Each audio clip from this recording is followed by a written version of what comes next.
All right, we'll say good morning. Good morning. Let us begin by thanking all of our sponsors for this morning share. To thank our annual TALMUD TORAH sponsor, the Tilson Family of Yisroel, for dedicating all the Shumer and Drashos this year as a zechus for besuros, tovos for Am Yisroel.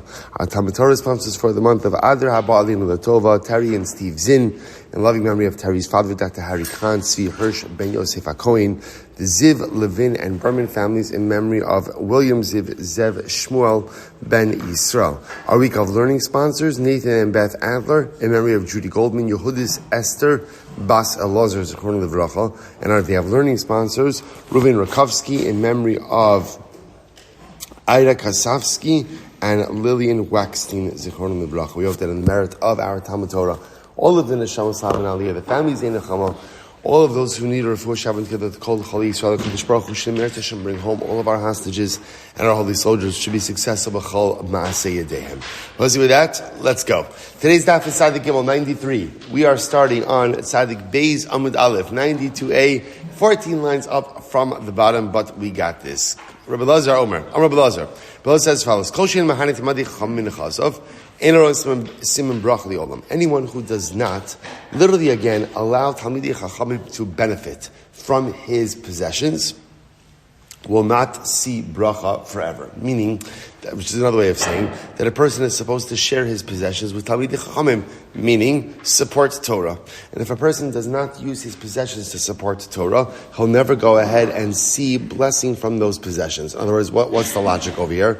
We're talking about someone who does not want to utilize his resources to help Talmidei Chachamim, to help Torah, thinking that by not giving them, he'll have more for himself. So therefore the halacha says it doesn't work that way. If you don't use your resources to go and help Torah, at the end, ultimately you'll just have less for yourself. Shne'emar, Ein sridi achla akin lo yachal tuvo, ve'ein sridi ela Talmidei Chachamim, shne'emar sridim asher Hashem korei, v'am Rabbi Elozer. Rabbi Elozer says as follows. Interesting halacha. Kol shein mishayer pas al shulchano ein rasim brach liolam.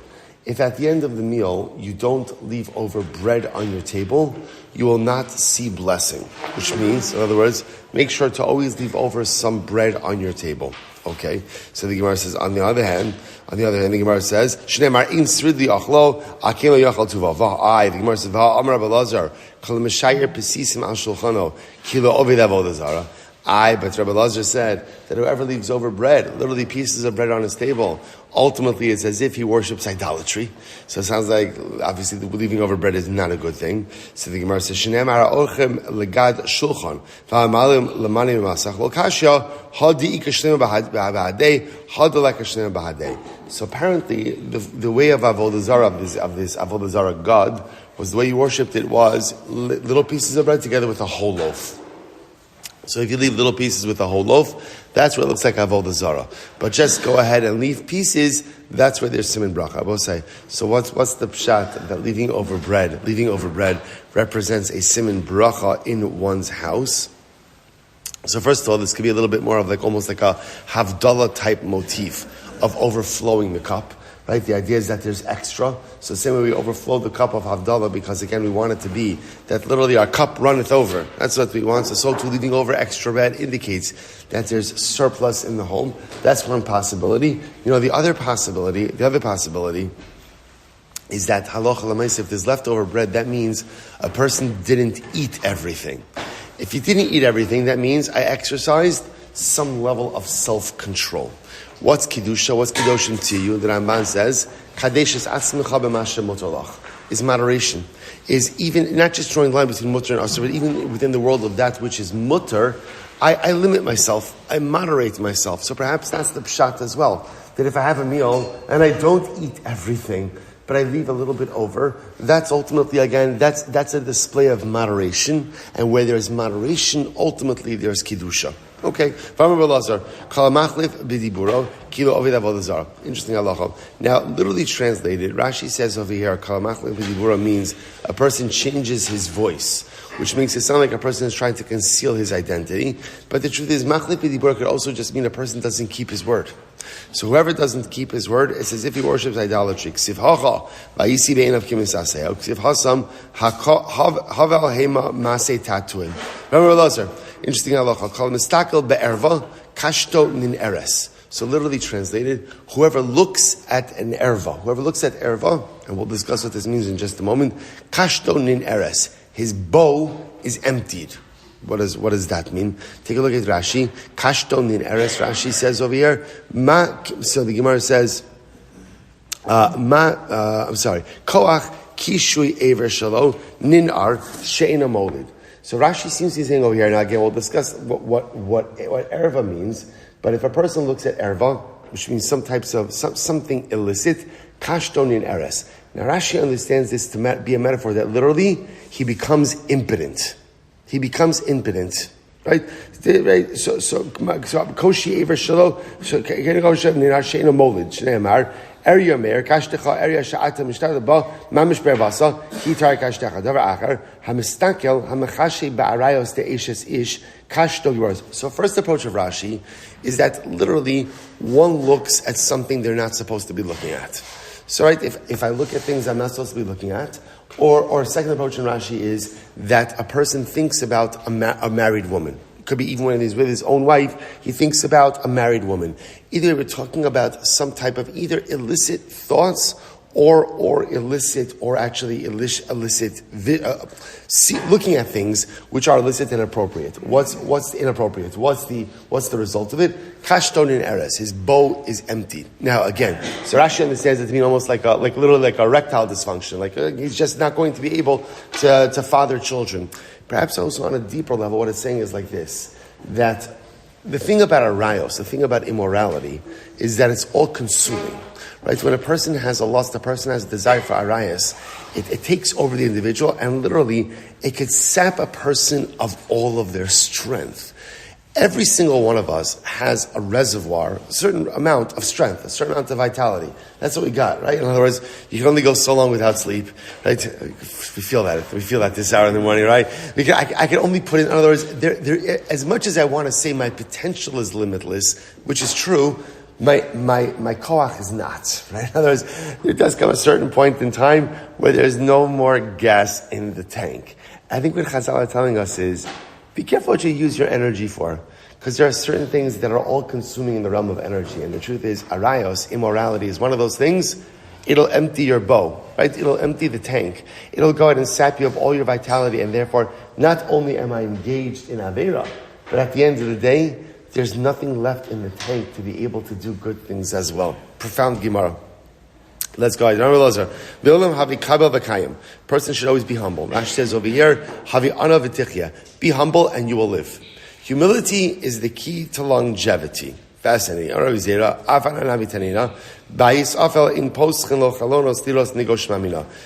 the right? The proof to this is there's a concept of nigei batim, which means a home could have tzaras. But interestingly enough, the only way for a home to have tzaras is if you can get natural light in the house. If ultimately a home does not have windows, we don't start bringing in candles or lanterns to be able to see whether or not there's tzaras on the home. So the idea is a home without windows represents humility. A home without windows can't get tzaras. A person who is humble saves himself from a lot of life's afflictions. Humility is the secret to longevity. Amr Tavi, Amr Yoshia, Maidich What's the meaning of the pasuk that says Sha'ol va'otzerechem eres lo savei mayim? So v'chima inyan Sha'ol eitzel rechem. What's the connection between Sha'ol is the grave, Rechem is the womb? What's the connection between the grave and the womb? This is fascinating. Ma rechem machnis umotzi, right? Just like the rechem, just like the womb takes in, right? The womb takes in the semen and ultimately again emits the baby. Af sha'ol machnis umotzi. So to the grave takes in, you bury the dead, but motzi tchias hamesim. V'alod dvarim kal v'chomer. So the womb, which takes in quietly, yet ultimately emits with great cries, birth of the baby, says certainly the grave, which again when someone's buried, when something comes into the grave, there's much crying. Right? There's crying. So too when it emits, i.e. Tchias HaMesim, there's going to be even greater cries of joy. Ultimately, again, the Gemara says this is a conclusive proof that there's Tchias HaMesim. So I'll say once again, you see, we're fixated on proving this notion of Tchias HaMesim. So the Gemara says, this is a good raya. Tzadikim shas HaKadosh Baruch Hu lechyosin inu chozin liafram. So we'll say this is a fascinating halacha. Tzadikim who HaKadosh Baruch Hu is going to go ahead and bring back to life Tchias HaMesim during Yemos Mashiach Messianic era will not die. Which is fascinating, right? All these questions come up when it comes to Messianic era. So it's going to be Tchias HaMesim, resurrection of the dead. Okay, which is going to be incredible. So do people die again afterwards? So the Gemara says tzadikim don't die. Once tzadikim are resurrected, they remain alive. Shneimar b'aya nishar b'tzion b'nos b'Yerushalayim kadosh yomer lo kalakasav l'chaim Yerushalayim ma kadosh li'olam kayim af hilion kayim. So the pasuk compares tzadikim to HaKadosh Baruch Hu. Just like the Ribbon Shalom is eternal, so too when the tzadikim come back to life, there'll be an element of eternality as well. Amud Beis v'im tomar osam shanim shaseh HaKadosh Baruch Hu bahen. As Elsa Shanim Sha'asa Hashbaruch Hu Lechadesh B'Anas Olamo Shneimar B'Niskav Hashem Levado B'Yomahu. I shall say. So this is pretty wild stuff. So we're going to talk about this idea in greater depth. That there is this concept that at a certain point in time the world will stop. Right? We have this. We're going to see this. The world was created for 6,000 years. After 6,000 years, the world stops. What happens after it stops? Take two. Or 3, whatever number we're up to, right? Kadosh Baruch Hu is going to recreate another world from new, which sounds like everything that exists will be erased, and Kadosh Baruch Hu will start again. What happens to the tzaddikim during that like cosmic rebirth stage? Where do they go? So the Gemara says, Kadosh Baruch Hu osan knafayim kinesharim v'shatin al pnei hamayim. Wow.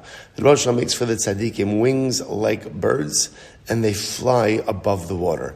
In other words, they'll say, what's the water? So the Pashtus, if the world is going to be recreated, what's the original state of creation? Right? V'rach Elokim rach hefes al pnei hamayim. So the world will go back to water, but the tzaddikim will be given wings, and ultimately, again, those wings will propel them over the water. Which I will say, by the way, is such a Shnei Amar, Akin lo nira b'hamir eres, b'mot harim b'leiv yomim, b'shema tomar yesh lam tsar. Maybe you'll say they have tsar, maybe they'll have pain and difficulty during this time. Talmud lomar, v'kol ve'ashem yachalifu koach, ya'aver ever kin sharim. The tzaddikim will be given wings like eagles, yarutzu v'lo yigo, yelchu v'lo yi'afu. Ultimately, again, they will go, they will run, and they will not be tired. They will walk, and they will not be right. They will not be tired. So ultimately, first of all, such a beautiful yisod that the tzaddikim will be given wings. Truth is, that's what tzaddikim have. Tzaddikim have wings. The great avod of becoming a tzaddik, or the great benefit of becoming a tzaddik, is sometimes the ability to transcend everything that life throws your way. The godless of tzaddikim is the wings they have to be able to literally transcend all the difficulties and challenges. So the Gemara says as follows. So what about, we're going to talk about this in just a little bit. We've referenced this already. What about the dead that Yechezkel brought back to life? Right? Yechezkel did Tchias HaMesim. Now, after Yechezkel brought those people back to life, they died again. So, right, they died again.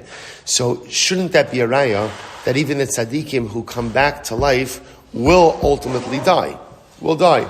So the Gemara says, Savala Kimand Amar be'emes mashal haya. So this is interesting. He actually holds like the opinion that the story of Yechezkel, right, the Atzamas Hayaveshos, the valley of dry bones, that was a mashal. That was a mashal. It didn't actually happen, but rather again it's a parable, the Sanya. So this in of itself is a sort of dramatic machlokes. The Sanya. Rabbi Elozer Omer, Mesim Shech Yechezkel Amdu Raglayim Amdu Shira Umesu. The people Yechezkel brought back to life, they stood on their feet, they sang Shira, and then they died again.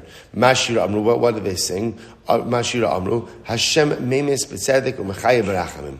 Rabbi Yeshua Omer, Shira Zu Amru, Hashem Memes U'Mechaye Morid Sha'ol Vayal. Rabbi Yehuda says, MS Mashal Haya. Rabbi Yehuda says, now we'll say the Lashon is very interesting. MS means truth. Mashal Haya, it was a parable. So the Gemara says, it doesn't make sense. All over the Nechemia. Im MS Lama Mashal, Bim Mashal Lama MS. Which one is it? In other words, if you tell me it's MS, Emes means that it really happened. See, if it really happened, it really happened. Otherwise, if it's a mashal, so then it's a mashal. What's going on over here? So the Gemara says, Ella be'emes mashal haya. Rather, again, what he means is, in reality, the whole thing was a mashal. Right? So we'll say, by the way, a fascinating machlokes about whether or not the episode of Yecheskel with the Atzamos Yiveshos, did it happen or not? Did it happen or was it simply a mashal? Fundamental machlokes. Rabbi Elozer ben Rabbi Yosef ben Omer, Meisim shehechi Yecheskel alu la'aretz Eretz Yisrael v'nasu nashim v'alidu banim ubanos. It's incredible. So others say, no, it really happened. And by the way, they didn't die immediately after singing Shira. Right? What happened? Yecheskel brought them back to life. They sang Shira. They went to Eretz Yisrael. They married. They had kids. So the Gemara says, Amar Rabbi Yehuda ben Beseira Arangla v'Amar Ani mibnei b'neihem. So incredible. Rabbi Yehuda ben Beseira stands up and says, I'm a descendant of them. I'm a descendant of one of those who was brought back to life from Yecheskel. And ultimately, again, these are the tefillin that I received from my great-grandfather. So beautiful. So the Gemara says, Umanin hu meisim shechi Yecheskel. By the way, who were these people? Who were these people who died in this valley? Right? Who were these individuals who Yecheskel brought back to life? We'll say this is pretty wild. Amarav Elu b'nei Ephraim Shemonu l'keitz v'to. This is incredible. I will say there is a not so well-known story that there were a group of Jews who tried to escape from Egypt earlier than the rest of Klal Yisrael. They were members of the tribe of Ephraim. That's why also Ephraim's numbers are relatively lower than other tribes. There was a group from Ephraim that tried to escape from Egypt early, and they were killed. So the Gemara says, what happened with them? They made a mistake. They were good people, they just made a mistake. Shnei Amar, Ubnei Ephraim, Shuselach, Ubara beno, V'sachas beno, V'alada beno, V'sachas beno, Uzvada beno, Shuselach beno, Ve'ezer, Ve'elazar, Ve'elad, V'hargum anshe Gat, Haladim Baris. They were killed by the people of Gat. Uksiv, V'yisal Ephraim aviem yomim rabim, V'yavo echav l'nachamo. And ultimately, again, so they were mourned. Father Ephraim mourned for them. We'll say what happened over here. They made a mistake. They made a mistake about the calculation. Remember, by Bris Ben Avsar, Hashem says to Adam Avinu, your children will be enslaved for 430 years. The clock actually started from the birth of Yitzchak. They thought the clock started from the actual Bris Ben Habesarim. So when year 430 comes, they think, it's time to go, and they leave. But of course, unfortunately, they were wrong, and they were killed. Those were the Atzamos Yiveshos that Yecheskel brought back to life. Incredible. So the Mar says, Shmuel says, Elu b'nei Adam shekafru b'tches mesim. Shneimar v'yomer elei ben Adam atzamos ha'ela. Kol beis Yisrael, heima heina omrim yavshu atzmosenu v'avda tikvasenu nigzira lanu. So again, Shmuel says, these were people who denied tches mesim. Interesting. They denied tches mesim, and ironically enough, they're brought back to life by Yecheskel. Rabbi Yirmiyah bar Abba Amar Elu b'nei Adam she'ein b'am lachluches shal mitzvah. These are individuals, unfortunately, who had not even they had no mitzvahs. Not the lashon of lachluches shal mitzvah means like the moisture of a mitzvah. They didn't have any element of mitzvah moisture associated with them. Shnei Amar hatzamos hayveshos shimu dvar Hashem. Rabbi Yitzchak Nafcha says, Elu b'nei Adam shechipu es ha'heichal kulam shkatzim v'ramasim. These were people who, unfortunately, denigrated and degraded the Beis HaMikdash. Shneimar va'aval ve'erev v'hinei kol tabnis remes v'behema shekes kol gluli beis Yisrael v'chuka lakir sabiv uksiv hasam v'virayin aleim sabiv. Okay, Rabbi Yochanan says, Elu mesim shemabika dura. These are the people, ultimately, again, who died in Bikas Dura. Now, what's Bikas Dura? Now we're going to get into a fascinating story. These were Jews who were killed by Nebuchadnezzar. Right? So remember again, so these Jews, and Yecheskel brought them back to life. What happened in Bikas Dura? Rabbi Yochanan, Minar Esha ad Rabas, Bikas Dura. Shebisha Shehila Nebuchadnezzar Ashas Yisrael. Listen to this. I'll say second wide line, and the bottom of Tzadik Beis 92b were flying. So listen to this. When Nebuchadnezzar went ahead and exiled Klal Yisrael, so what happened? So the Gemara says, Hayu bahen bachrim shehayu meganin esachama biyofyan. There were a group of young men who were so exceedingly handsome that literally, this is so beautiful, they put the sun to shame with their beauty, right? The sun is considered to be like quintessential, beautiful luminescence. These boys, these young men were so handsome that ultimately, again, they put the sun to shame. So what happened? V'hayu kastios ra'os osan v'shofa'as zavos. And what would happen? So the Kastian women would see them, and literally, again, they would experience a blood flow, a zava flow. I will say now, again, there's this concept in halacha called dam chimud, which means that sometimes at a point of incredible arousal, a woman could also go ahead and bleed. So these Chaldean women saw these Jewish boys, and they experienced this flow. Amr l'Ba'alein, so ultimately they told their husbands, or Ba'alein l'Melech, and their husbands told the king, V'tziv HaMelech v'hargum. So the king killed them. Apparently they didn't want such good-looking Jews to be alive. V'adayin hayu zofos, but still, even as corpses, these young men were very handsome. So what happened? Siva hamelech v'ramsum. The king had the bodies trampled so that the boys would be disfigured. Overwhelming story. So the Gemara says these are the bones that Yecheskel brought back to life. And all of this happened in Bikas Dura. It happened in the Dura Valley. The Gemara transitions to some incredible stories regarding Nebuchadnezzar. So remember again, so remember context. Nebuchadnezzar's primary advisor, and actually we're going to see that actually Nebuchadnezzar deified him, was Daniel. Right? Contemporaries of Daniel were Hananiah, Mishael, and Azariah. So the Gemara tells the story that Nebuchadnezzar had erected an idol of himself. He commanded everyone is to bow down to it. Hananiah, Mishael, and Azariah refused to bow. As a result, they are thrown into a fiery furnace. So the Gemara says, so Amar lo HaKadosh Baruch Hu Yecheskel, so B'shash Hipal Nebuchadnezzar Eschanai Mishal B'Azariah L'kiv Shema Eish, Amar lo HaKadosh Baruch Hu Yecheskel, Lech V'hech Yemisa Bikas Dura. So again, at the time that Hananiah, Mishael, and Azariah thrown into the furnace, this is when Hashem tells Yecheskel, right? Yecheskel's contemporary of Daniel, Hananiah, Mishael, Azariah. It's incredible, by the way. Can you imagine that generation with all of these great men? So as Hananiah, Mishael, and Azariah are being thrown into the Kivshon, Hashem tells Yecheskel, go and bring back the dead in the Dura Valley. So what happened? So after the bones were brought back to life, so apparently it wasn't just the bones that were in the valley. All the bones of the people who had died were brought back to life. So interestingly enough, apparently, as crazy as this sounds, Nebuchadnezzar had fashioned like a goblet out of the bones of some of his victims. So as the bones are brought back to life, he's drinking his wine. One of the bones from his goblet slaps him in the face. So the Gemara says, Amar Mati V'Sha'elu. So Nebuchadnezzar says, "Hez, what's up? What's going on over here?" So Amru Lo Chaverein Sha'elu Mechayim Mesim B'Bikas Dura. So he said, the friend of these guys being Hananiah, Mishael, and Azariah, is bringing back the dead in the Dura Valley. Pasach va'amar asawi kamen Rav Reuven v'tasmoi kama takifin machuse machus olam v'shaltane im dar vadar. So we'll say in this moment, it's incredible. In this moment, so Nebuchadnezzar begins to sing Shira to Hashem. It's pretty amazing. And if you look what he says, this God, look how great he is, look how strong he is. His monarchy is a monarchy forever, and his dominion is from generation to generation. Rabbi Yitzchak, Yutzak Zav Roseach L'Soch Piv Shal Osa Rasha. So literally again, molten gold should be poured into the mouth of Nebuchadnezzar. In other words, shut him up. Why? It was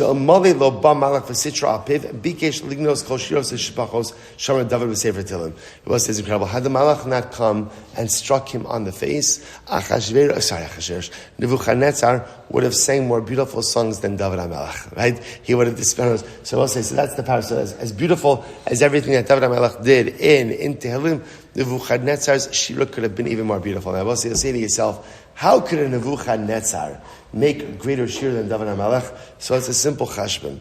Remember, the greater the evil, the greater the power for good. Every person has got. So Nebuchadnezzar, who was so evil that he could destroy the Beis HaMikdash and exile Klal Yisrael and subject our people to all of these terrible things, if he were to harness that power and channel it towards good, there is no telling what he could accomplish. Incredible. The 6 miracles happened that day. They're talking about the day that Hananiah, Mishael, and Azariah were thrown into the Kivshon Eish. What were they? Number one, they learned Safa Kivshon. That was normally the cauldron was actually was underground. It arose above ground so that everybody would be able to see the miracle that was happening. Next, Nifras HaKivshon, part of the wall of the Kivshon cracked open so that people could see into the Kivshon what was happening. Homak Sodo, the foundation cracked. Nepach Tzelam Al Panav, the big idol of Nebuchadnezzar, fell on its face. The Nisrifu Arba Malchios, ultimately 4 other kings who were allies of Nebuchadnezzar were incinerated that day. The Yecheskel Asam Isem Bikas Dura, and Yecheskel brought back the dead in the Dura Valley. The Kula Gemara. Ultimately, again, all of these are tradition. All these miracles we have are tradition. Va'arba Malchios Kroksiv.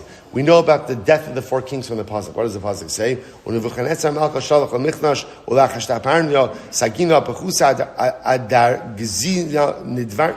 Gad Varya Ditavarya Tafasya V'chol Shaltuni Medinasa Uksiv Isi Guvin Yudon Uksiv Umiskanshin Achshtaparna Saganya Pechusa Vadivi Malka Chazan Gavreilach. So what's interesting is in the first pasuk there's four. Sounds like a right? So again, in the first psukim, in the first pasuk, there's four more names. In the second pasuk, there's less names, which indicates to us that ultimately, again, some of his allies were killed. Incredible. Tana debate Rabbi Elozer.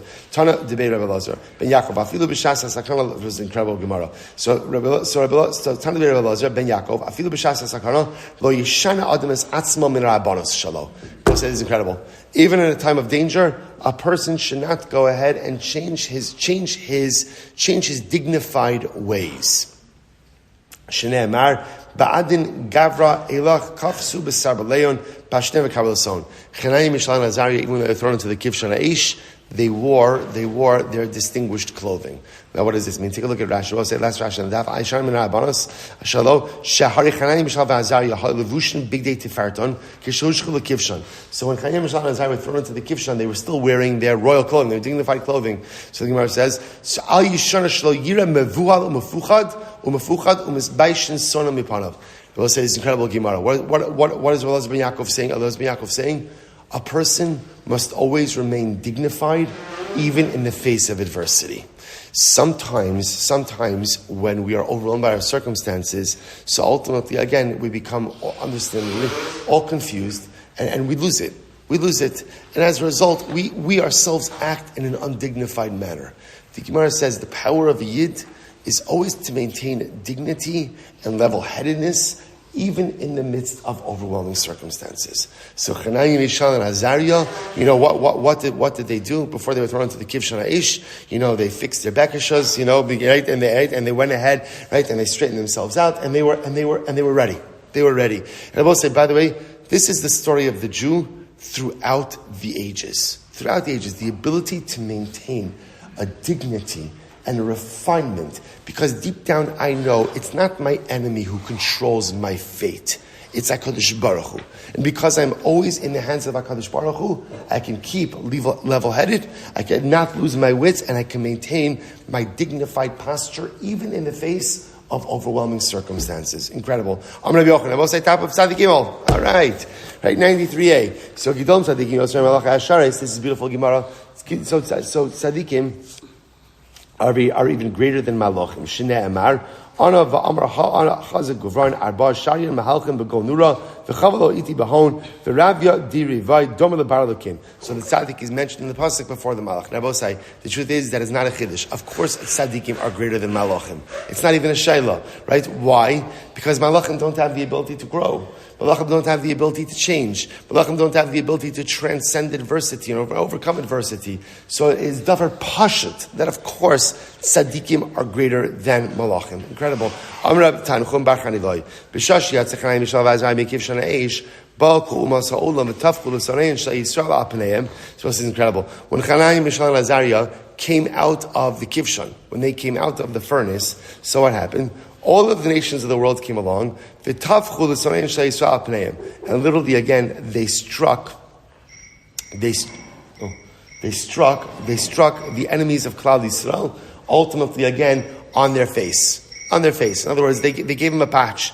The Gemara says, "V'amar lahem yesh lachem eloka kazeh v'atem mishtachlim l'tzelem." So the truth is, this was a musar to Klal Yisrael. In other words, when Chanayim, Mishal, and Azariah came out of the Kivshan, the nations of the world said to the Jews, what is the matter with you guys? You have a God like this who saves people from a fiery furnace, and you're worshipping our gods? Incredible, right? I would say sometimes the greatest Moshe that we receive is the Moshe from the nations of the world. Miyad pasuk v'amru l'cha Hashem atzdaka v'lanu boshes panim k'yom hazeh. Amar Rabbi Shmuel bar Nachmani, Amar Rabbi Yonasan. Ma'id t'chsiv, what's the meaning of the pasuk? Amarti, this is beautiful. Amarti ele b'tamar och ze b'sansanav. So I'll say, what's the meaning of the pasuk that says, in Shir Hashirim? Literally, again, I said, I will go up on the palm tree, but I only take hold of branches. Only take hold of branches. What's the pshat? So the Gemara says, Amarti ela b'tamar eli Yisrael. So again, the tamar, the palm tree, represents Klal Yisrael. HaKadosh Baruch Hu essentially says, my goal, my desire, is to hold on to the palm tree in totality. Right? What I want more than anything is to be able to hold on to the palm tree. But unfortunately, I can't wrap my hands around the palm. Why? Because Klal Yisrael has rejected me. Instead, all I have are a couple of branches. Who are my branches? Ultimately, again, Chananya, Mishal, and Azariah. So I'll say, by the way, I just want to tell you, Gemaras like this are very affirming, because sometimes in life we find ourselves very disillusioned by relationships and feeling so let down that people who we count on don't come through, and all these different feelings. And it's important to understand, such is the nature of relationships. That's kind of the way it works. Kadosh Baruch Hu also had expectations. He had expectations ultimately, again, of holding on to the entire palm. But yet again, he didn't get the whole palm. Even if Kadosh Baruch Hu didn't get the whole palm, what does he get? He gets a couple of branches. Beautiful branches, wonderful branches, but just branches. Sometimes, again, not getting exactly what you want or what you had anticipated in relationships is par for the course. The Gemara goes weiter. So what's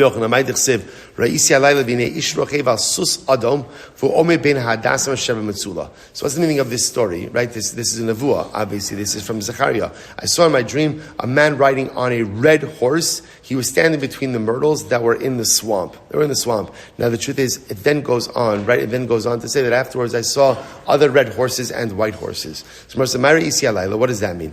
What does that mean? I saw it at night. Kadosh Baruch Hu was ready, was disenchanted with how mankind was behaving, and he was ready to go ahead and turn the entire world into night, to destroy the world. The man was riding on the horse. Who's the man? Hashem ish milchama, Hashem shemo. Asus Adam. What does it mean on a red horse? First white line. Hashem is ready to turn the entire world into blood. But as soon as he saw Chanai, Mishal, and Azariah, ultimately again he calmed down. He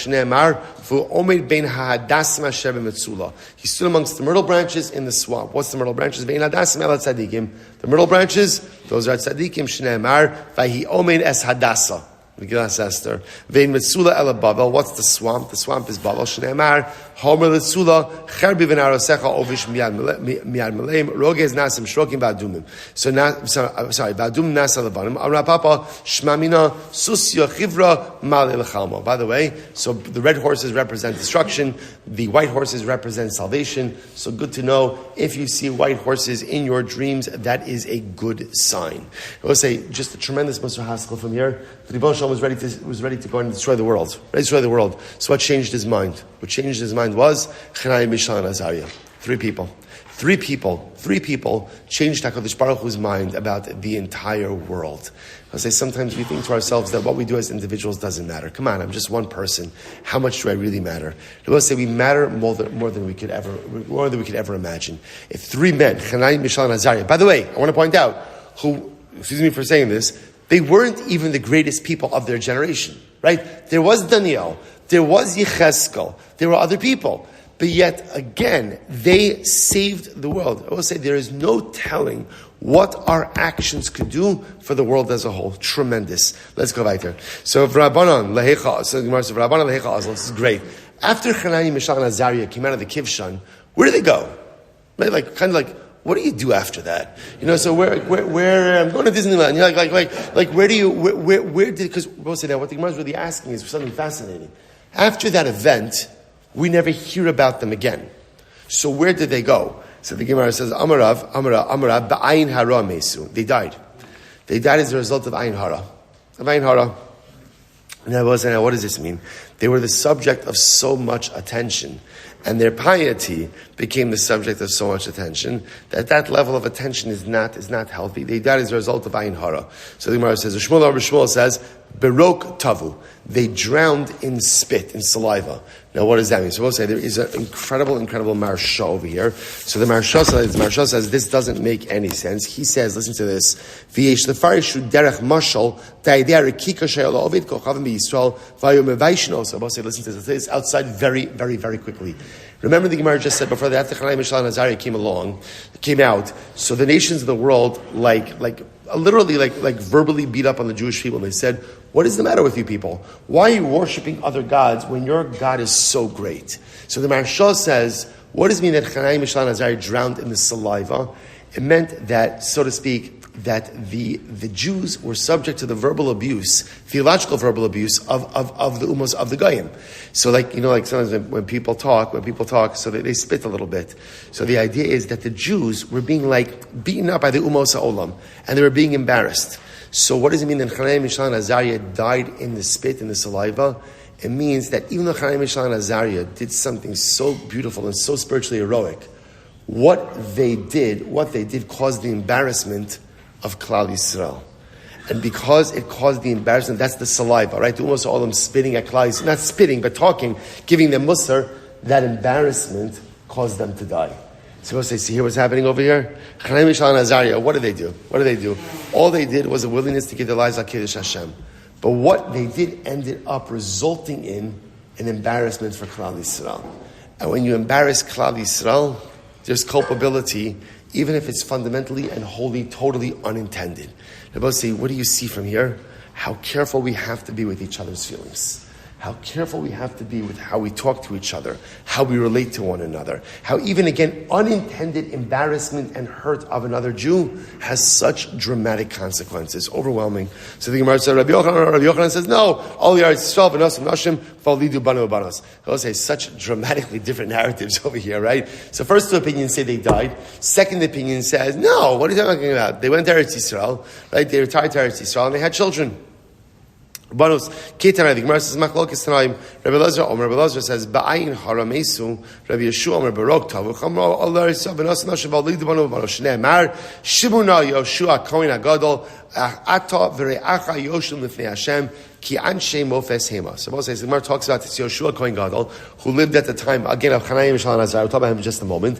And the pasuk relates that Yoshua, Kohen Gadol, is sitting there with his friends who did miracles. Who are his friends who did miracles? So what do you see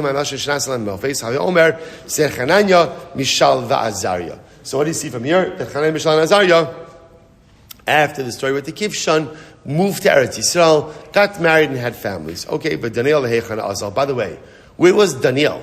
Where was Daniel in all of this? Right? Daniel was the most trusted advisor of Nebuchadnezzar. He was the senior prophet of the time. Where was he when Chanai, Mishael, and Azariah were being thrown into the Kivshan Aish? Amarav lemichra nara rab b'Tiveria. So Nebuchadnezzar actually dispatched him to go and create a big river, right, a big body of water in Tiberia. Okay, he was on a civil engineering project. Shmuel says lasuye bizra das pasta. No, he was there to begin to work out an import contract, right, for aspasta. Aspasta is like a type of animal food, to bring in aspasta to Bava. He was there to bring chazirim, to bring pigs from Alexandria. So apparently, again, Alexandria, right, of Egypt had the best chazirim, had the best pigs, and he had to negotiate the contract to bring those animals into Babel. Is that true? Vatanya, v'todus harofe, amar ein part of the chazir yotzim Alexandria shalom tzayim she'ein chot chinaim shala b'shosh lo teled. No, I will say it's fascinating. Alexandria, they would only sell livestock after removing the uterus of the animal. Why? Because they did not want they did not want their animals to reproduce outside of Alexandria. They cornered the market. They cornered the market on a certain type of robust livestock. So in other words, they would sterilize the animal before they would go out and take the animal out of it. So how was Daniel able to import these animals? So again, a good Yiddish shakab. So the Gemara says, what did he do? So the Gemara says, Zutri Aisi below datayu. He brought very young ones, so no one had to have a meaning that he was mating them and trying to reproduce them. Okay, point is, he wasn't in Bavel when all of this occurred. There were three people involved to ensure that Daniel was not present when the story of Chanai, Mishael, and Azariah happened. We'll see why in just a moment. Who were they? Daniel and Nebuchadnezzar. Daniel So remember again, Daniel couldn't be there. Why? Because if Daniel was there, Daniel also would have been thrown into the fiery furnace. Why? Because he too would not have bowed.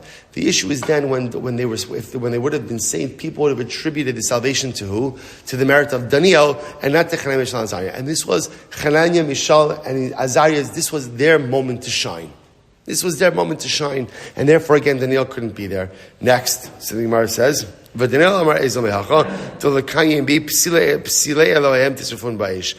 also said, you know what, I got to get out of here, because he also apparently had a premonition that he too would have gotten thrown into the furnace, and did not want the downfall of Nebuchadnezzar's theological downfall to come through him. He also wanted it to come through Hananiah, Mishael, and Azariah.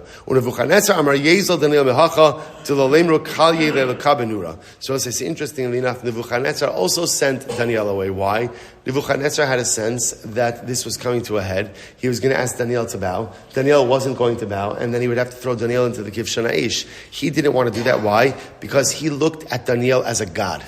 And he did not want to throw his own God into the furnace. Now, how do we know? The Gemara says, how do we know that Nebuchadnezzar looked at Daniel as a God? Fine, he bowed to Daniel.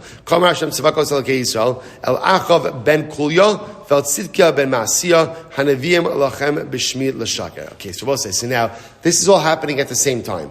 At the same time as Hananiah, Mishael, and Azariah. So we'll say, so obviously, again, so there were other people who also wanted to be of prophetic stature. So these two guys, Achav ben Kulya and Sidkiah ben Maasiyah.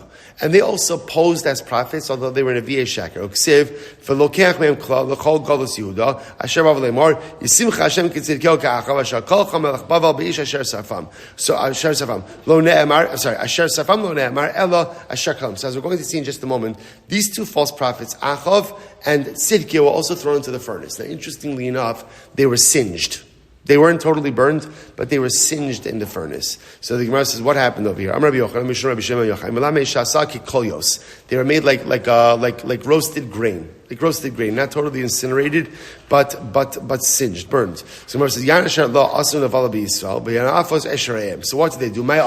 What did they do that was so bad that caused them to be thrown into the furnace? Listen to this. They went to the door of Nebuchadnezzar. Achav Amarla, Kamar Hashem Hashmiel Tzidkiah. The Tzidkiah Amar, Kamar Hashem Hashmiel Achav. It's interesting. So these two guys posing as prophets go over to the door of Nebuchadnezzar. So Achav says, listen, daughter of Nebuchadnezzar, I'm a prophet of God. I come speaking the word of God. God has told me to instruct you that when Tzidkiah propositions you, you should give yourself to him. Give yourself to him.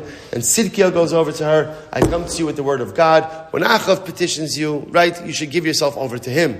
Okay? So the Gemara says, so Azla va'amra lavua. So I'll say, by the way, I just want to point out something amazing, which is interesting, that you see the regard in which they held the Jewish prophets, right? She doesn't say, like, get out of here.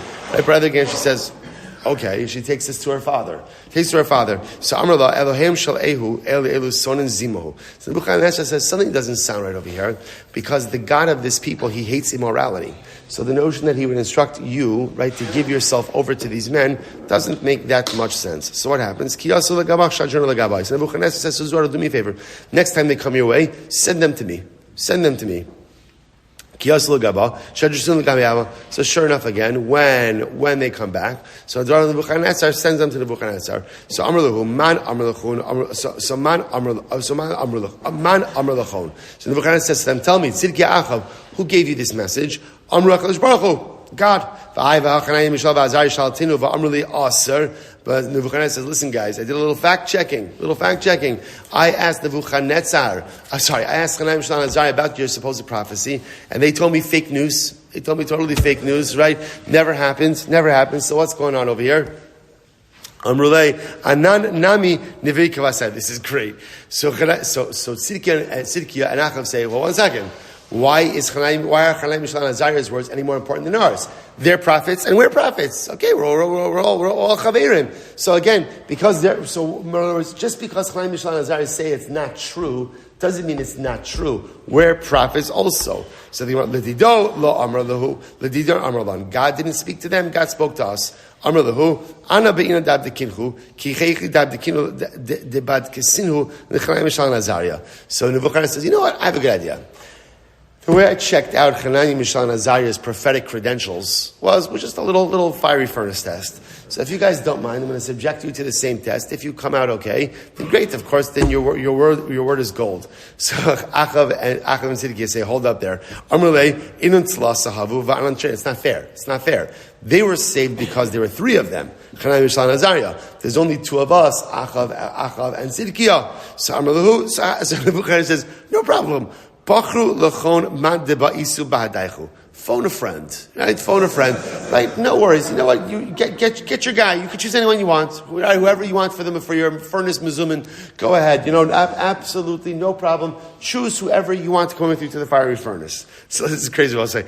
Amru. So they said, you know what? We choose Yoshua Kohen Gadol. Savri Leisi Yoshua Dinafresh Zuchusayu Umagna Alon.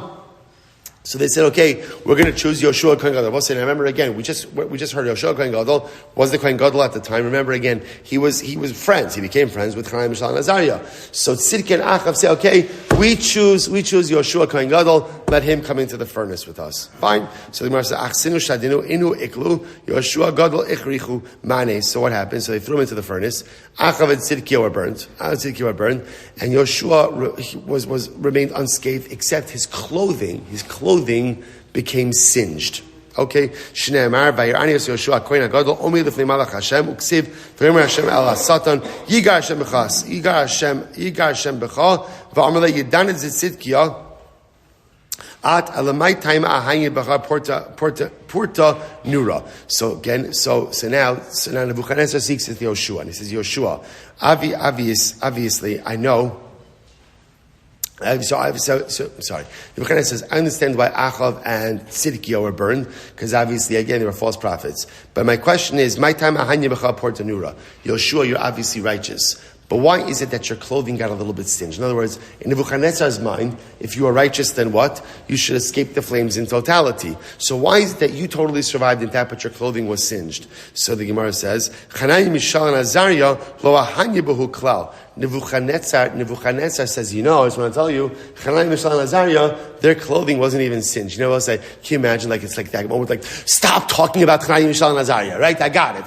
They're great. They're tzaddikim. They're fine, right? So, Nebuchadnezzar compares everyone to Hanani, Mishael, Hanani, Mishael, and Azariah, their clothing wasn't singed at all. So here, Yoshua Kohen Gadol, obviously you're a great guy, you survived the furnace, but your clothing was singed. What happened over here? So Yoshua says it's pretty simple. They had three. They had the combined merits of three people. I'm only one guy. But Avram was only one. So Nebuchadnezzar knew his Torah, right? He says, but Avram Avinu was also thrown into a fiery furnace, and there was only one of him, and yet he emerged totally unscathed. So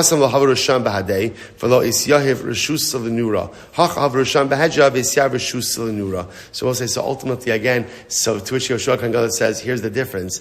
That ultimately Avram was thrown into the furnace by himself. Therefore, the fire had no rishus at all. I was thrown into the furnace with rishayim. The fire had rishus to have an impact on them. Once the fire was given some level of shlita, some level of control, it impacted me as well. That's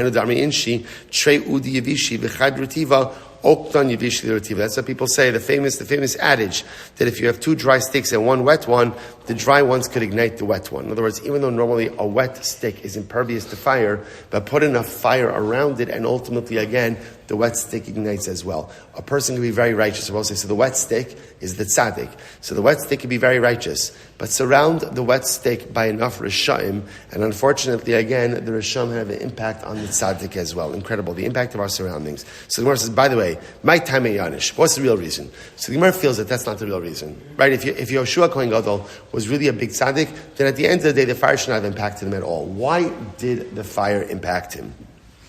Incredible. Because his sons behaved inappropriately. They were kind of obviously, and they married women who they were not really allowed to marry.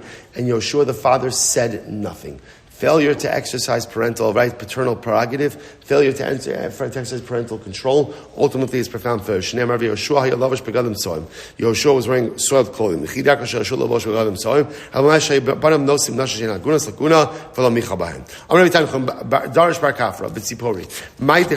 of the pasuk? So we'll say Megillas Ros. Megillas Rus goes to the field of Boaz, and literally again the pasuk says that Boaz gave her 6 barleys. 6 barleys. So Gemara says, "My sheish hasorim." What does that mean? 6 barleys. If you literally he gave her 6 barley kernels. So the Gemara says, would Boaz just give a poor person 6 barley kernels? That doesn't make any sense. So Boaz Tzadik Gimel Amud Beis 93b. Ella sheish sein. Rather, he gave her 6 sa'ah. Now that's a lot of barley. So Gemara says, is a woman going to be able to carry back 6 sa'ah of barley? That's a lot of barley. Ela ramaz la shasidin shisha barnam lateis mimenu shemizbarcha b'sheish brachas. So we'll say, so in fact, interesting enough, the Gemara says, in fact, he gave her 6 barley kernels. Why? It was a remez, it was a metaphor, an allusion that she was going to have 6 sons who would each be benched with 6 brachas. So it wasn't meant to be a sustaining gift, but rather it was meant to be a symbolic gift. So the Gemara says, listen to this. Who are the 6 sons? Ve'elohim, this is incredible. Who are Russ's 6 descendants? Who again, each of them blessed with 6 brachas. Ve'elohim, David, Mashiach, Daniel, Hananiah, Mishal, and Azariah. Now I will say, by the way, this is Russ's pedigree. Russ's pedigree. And I will say, by the way, you know what you trace it all to? That pivotal moment when Naomi was going back to Canaan, right? And Naomi said, don't come with me. And Arpa goes back to Moab, and Rus goes to Canaan.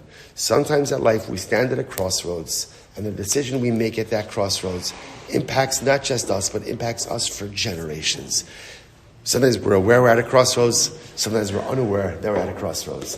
But this is the importance of living life with incredible mindfulness, so that when you stand at a crossroads, you know that you're in the moment of a pivotal decision, and you choose wisely. Incredible. So let's go through the list. Here we go. David, Tichsev, Vayan Echad Mehanarim, Vayomer Hine Ra'isi Ben Yishai Beis Halachmi. I saw this son of Yishai, Yodea Nagin, V'Gibar Chayil, V'ish Milchama, V'Navon, right? V'Navon Davar, V'Ishtar. So what's about Hashem Imo? So 6 brachas. So again, we'll define what each of these are in just a moment. These are the 6 attributes, 6 brachas of David HaMelech. V'Amr Rabbi Yehuda, Amr Rav Kala Posek Hazeh, Lo Amru Doeg Ela B'Lashon Hara. So we'll say now, this was said from Doeg, who was one of the advisors. This is one of the advisors of Shaul to Shaul. Now we'll say now, Doeg meant it. Sometimes we'll say when somebody compliments someone, it's really disparaging. So this was a compliment that was meant to be disparaging. It meant to really, not even disparaging, but meant to create animosity. Here we go. Yodea Nagi, always knows how to play music. Sheodea Lishol, he knows how to ask good questions in Torah. Gibar, Sheodea Lahashi, he knows how to answer questions in Torah. Ishmael Chama, Sheodea Lisav Litim Melchamta Shal Torah, he knows how to do the give and take in the battle of Torah. Ishtar, Shemara Panim Ba'alacha, He's a beautiful appearance, that he knows how to assert himself in halacha. V'navon davar shemim dar mitoch davar, and he's a navon, and that he understands how to extrapolate knowledge from one area to apply to another. V'Hashem imo, God is with him. Shalacha kamosa b'chol makom. Ultimately, whenever David says a halacha, the halacha always follows him. B'kulu amar lehu Yonasan minikamo. In all of these areas, Shaul said, "This is beautiful." But my son Yonasan has these same attributes. Keivan da amar lehi v'Hashem imo milsa de bididei nami lo havabei. But ultimately, again, when Doeg said Vashem Imo, that Hashem is with him, meaning that the halacha always follows David, that David always has like an impeccable sense of truth. Shaul didn't have that, and neither did Yonasan. That's when Shaul became jealous, and that, of course, sets off this entire dynamic where Shaul sees David as a threat and literally tries to kill him. By Shaul, it says wherever he would set his eyes on, he would decimate. He's talking about his enemies. Wherever David would turn, ultimately again it would be successful. So again, both are the shonos of success. But David HaMelech has an elevated form of success over Shaul. Incredible. Minon the Doeg. How do you know that it was Doeg who said these things? So the says, Ksiv ha'chavayan echa me'an ha'arim me'yuchat shemin ha'arim. Ksiv ha'sam v'shem ish me'avdei Shaul b'yomahu netzat ne'ashem Shmuel Doeg ha'adomi abir ha'ra'om ha'asher l'Shaul. Good. Mashiach. Next. So therefore I will say, the point over here is Rus's descendant. Remember, Boaz gives Rus 6 kernels of barley to highlight. You're going to have 6 descendants who are each benched themselves with 6 brachos. Now we just saw David HaMelech, one of those descendants, and the 6 brachos of David. Mashiach, Tichsev. So I'll say it's incredible. What's the bracha of Mashiach? So beautiful. Incredible. V'nacha alav ruach Hashem. Right? Ultimately, again, the ruach Hashem will literally rest upon him. Ruach chachma, ruach chachma uvina, ruach eitza ugivura, ruach das v'iras Hashem. So these are the brachas of Mashiach. These are the brachas of Mashiach. I will say these are the qualities of Mashiach. Uksiv, vericho b'iras Hashem. Ultimately, again, I'll be inspired in Yiras Hashem. Alexandri, melami shetino mitzvos v'yisurin kerei chayim. This also teaches us ultimately again that Mashiach, I will say, is someone. Mashiach is someone who's going to be loaded with mitzvos and yisurim and suffering.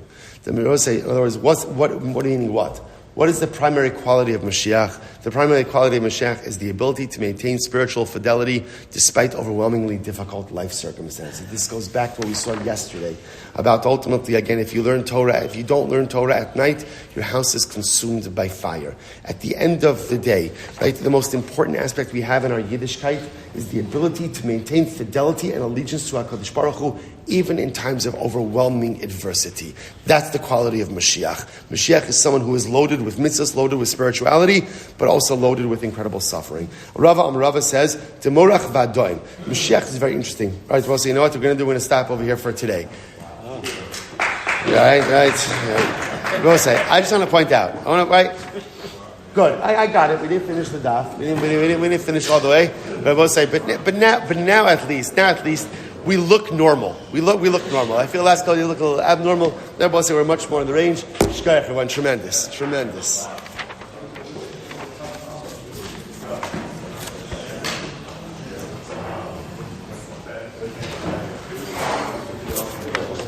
All right, have a great day, everyone. Yeah.